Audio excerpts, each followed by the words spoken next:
Hello, everybody. This is Donna Anderson, author of lovefraud.com, and today I'm with Mandy Friedman.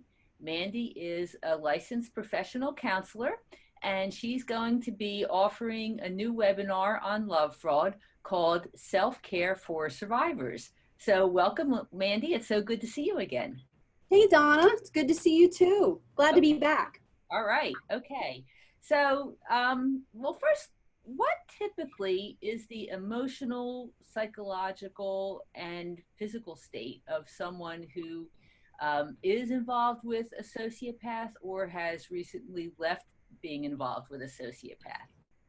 Okay, so emotionally, psychologically, and physically, how is someone affected by Mhm. that relationship?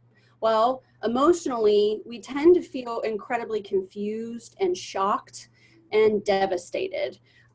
We start to question everything we've ever known about relationships, really, and love and how to be a good partner. We tend to do a lot of self-blaming, believing it's our own fault, which of course isn't true.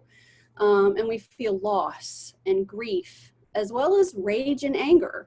And we're heartbroken, and then our entire self-concept has been shattered. So psychologically, we're left with depression, anxiety, complex PTSD. These are common things that many survivors experience, as well as issues with addiction. And that could be food or alcohol. And then some survivors will have random or not so random panic attacks long after the abuse is over. And many of us will develop or relapse into eating disorders or OCD issues. But one of the bigger things is that we're left wondering what will trigger us next. You know, we're navigating a landmine of triggers. It could be a door slamming or a beer opening, and then, or maybe just mannerisms of another person and you just don't feel right. And lastly, psychologically, we are left asking the question, who am I? And we have to rebuild our self-concept and identity because the sociopath has completely destroyed our sense of self. Physically, we're left with health issues, medical issues, because there's toxic levels of chronic stress. No, chronic levels of toxic stress that really do a lot of wear and tear on our brains and on our bodies. So we develop health issues such as IBS, fibromyalgia, chronic pain, inflammatory disease, thyroid issues, migraines, just to name a few. And some of us are left with literal scars that we see in the mirror each day, and that reminds us of our past. But overall, we just feel physically sick and completely exhausted.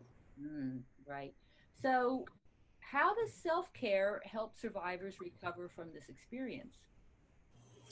Well, self-care helps survivors firstly by teaching us how to identify and meet our own needs, because that's not something that comes naturally to us. We have to learn how to do that. And we have to make a conscious effort to love and care for ourselves. When we develop a routine of self-care and prioritize it, inevitably we will learn to set boundaries in order to maintain the routine of self-care. And a lot of us need to learn how to set boundaries. So boundaries are required for self-care. And it also forces us to ask the question, who is asking too much of me and where am I overextending myself? We start to seek a more balanced and peaceful life that supports our routine of self-care. And self-care teaches us how to love ourselves the way others have not.